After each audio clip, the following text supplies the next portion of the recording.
период отопительного сезона особо внимательно требует вопросы учета потребленных ресурсов теплоснабжения особенно и корректность счетов, предъявляемых жителям.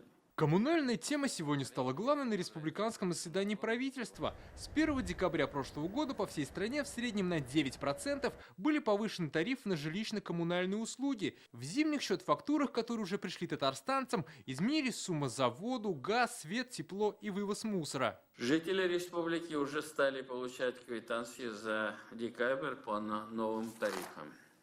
Министерство строительства ЖКХ, главам администрации, энергосбыту, руководителям управляющих организаций жилищной инспекции следует обеспечить правильность начисления, проверку по всем поступающим жалобам и обращениям. Внеплановое повышение связано с состоянием тепловых сетей. В республике они изношены более чем наполовину. Средства пойдут на обновление инфраструктуры. О предстоящем повышении объявили еще в прошлом году. Износ сетей связан с принятием инвестиционных программ.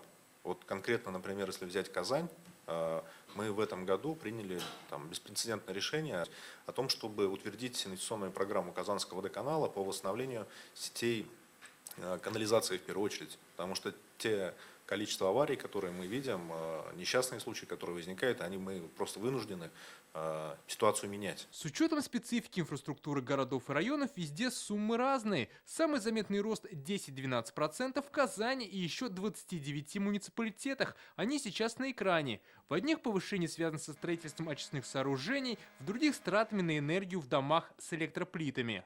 Это, в свою очередь, как правило, связано с устранением перекрестного субсидирования в электроэнергетике, где у нас третий год подряд будет повышаться льготный коэффициент для населения, связанных с электроплитами.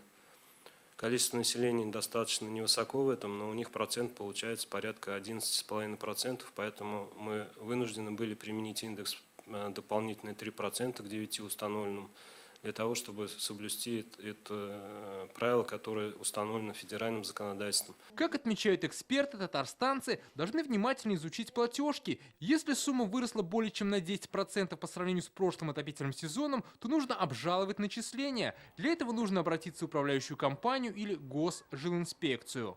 Но если соизмеримо 10%, которые утверждены в Казани, 12% в Челнах и 9% в других районах республики, то здесь, конечно, все понятно и обращаться никуда не нужно.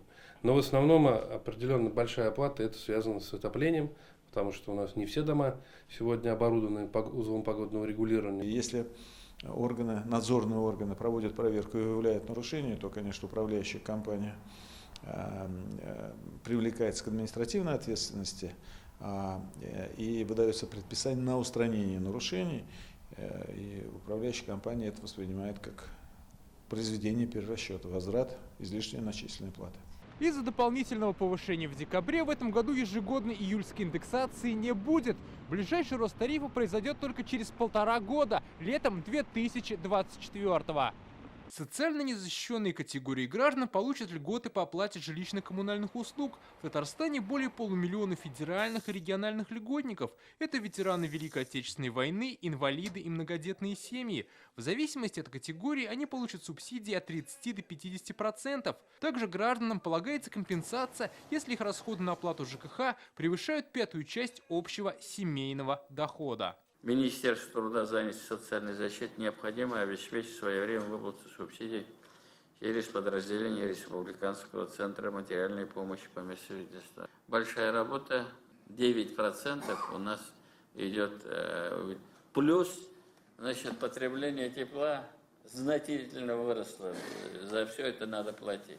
Все расчеты должны быть правильные и разъяснить ситуацию. Тем, кто уже получает льготы, в январе автоматически начислят их в повышенном размере с учетом роста тарифов. За субсидии же по малообеспеченности нужно обратиться в любое время по мере необходимости. По малообеспеченности, то есть вы можете обратиться в любой момент.